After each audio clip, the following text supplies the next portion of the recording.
पिछड़ी जात की बच्ची के साथ गैंगरेप हुआ है, उसमें समाजवादी पार्टी के नेताओं, स्थानीय नेताओं का नाम आया है। अखिलेश ने ट्वीट किया है कि उनका डीएनए, आरोपियों का डीएनए टेस्ट कराया जाए। समाजवादी पार्टी को बदनाम करने के लिए एक साजिश रची जा रही है। मिल्कीपुर विधानसभा सीट जीतने के लिए भारतीय जनता पार्टी ग्राउंड तैयार कर रही है।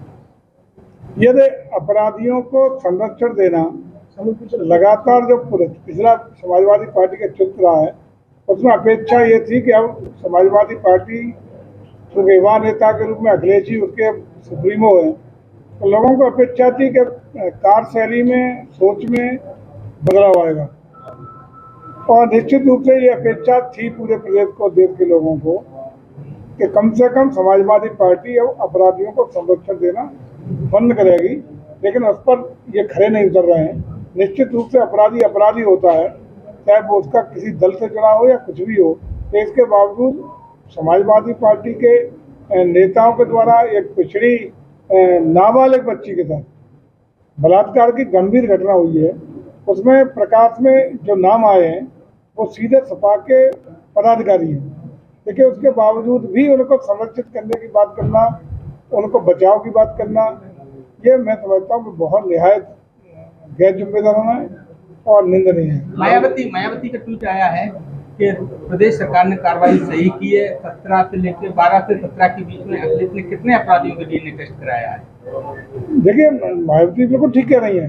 निश्चित रूप से अपराधी अपराधी है। जो भी अपराधी नामजद है, डीएनए टेस्ट की बात बाद में, वो तो पूरा उस लड़की के बयान, उसके परिवारजनों की एफआईआर, सारे तथ्य, सारी घटना पूरी की पूरी मुख्य अभियुक्त है तो समाजवादी पार्टी का नेता, समाजवादी पार्टी का पदाधिकारी है। तो इसलिए मैं समझता हूँ कि अखिलेश जी को ऐसे लोगों को पार्टी से मुक्त करके कड़ी कठोर कार्रवाई के लिए बात कहनी चाहिए थी। तो मुझे लगता है कि लोग ये महसूस करते हैं कि समाजवादी पार्टी अब अपराधियों को संरक्षण देना बंद कर रही है, कम कर रही है। मंत्री, इसी वाले मामले में लगातार जो आरोपी पक्ष है वो समझौते का दबाव पीड़ित के ऊपर बना रहे हैं।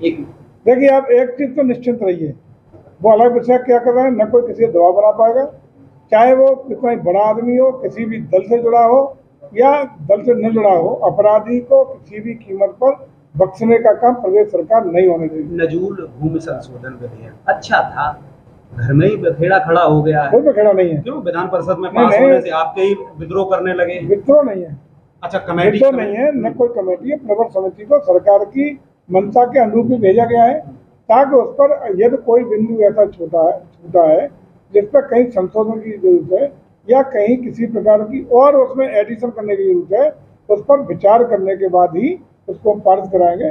उसमें कोई बखेड़ा नहीं है। संगठन, पार्टी, सरकार सब एक मुश्त एक साथ है। मंत्री, आपके पार्टी के लोग मैनपुरी में कह रहे हैं कि प्रशासनिक अधिकारी काम नहीं कर रहे, मंत्री जी के पास भी लगातार भीड़ आ रही है।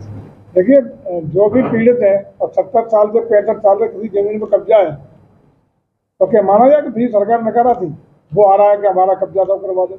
आप देखेंगे जिले में तमाम ऐसे कब्जे जो बहुत लंबे लंबे अंतराल से थे, वो भी हटाने का काम हो रहा है। तो पिछली जो सड़ी गली जो भी व्यवस्था रही हो, कैसे रहा हो, तो तमाम लोगों को जिनको न्याय नहीं मिल पाया, तो न्याय से वंचित रहे, ऐसे लोगों को न्याय दिलाने का हम लोग प्रयास कर रहे हैं।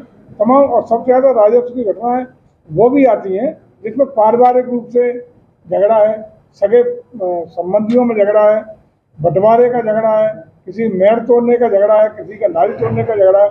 इन झगड़ों के पीछे मुख्य जो मेरे समझ में आ रहा है राजस्व के झगड़े हैं, उसमें बढ़ती हुई जमीन की कीमतें, बढ़ती हुई वैल्यूएशन के बाद पहले जहाँ छोटे मोटे विवाद आपस में सहमति के आधार पर परिवार में बैठ के या 4 लोग गांव के तय कर देते थे, अब कोई भी किसी की मानने को तैयार नहीं है। और उसी के कारण कुछ लोगों की नीयत में भी फर्क आया, जिसके कारण परिवार में भी झगड़े पैदा शुरू हो गए और ऐसे झगड़ों का निस्तार करना भी बड़ा कठिन हो जा रहा है। लेकिन फिर भी प्रशासन भी प्रयास कर रहा है, हम लोग भी प्रयास कराते हैं प्रशासन के द्वारा कैसे मामले सामाजिक तौर पर निपटें, या पुलिस वहाँ जा करके या राजस्व के लोग जा करके उनको जिसका भी हक बनता है उसको उसका हक दिलाने का काम कर सके।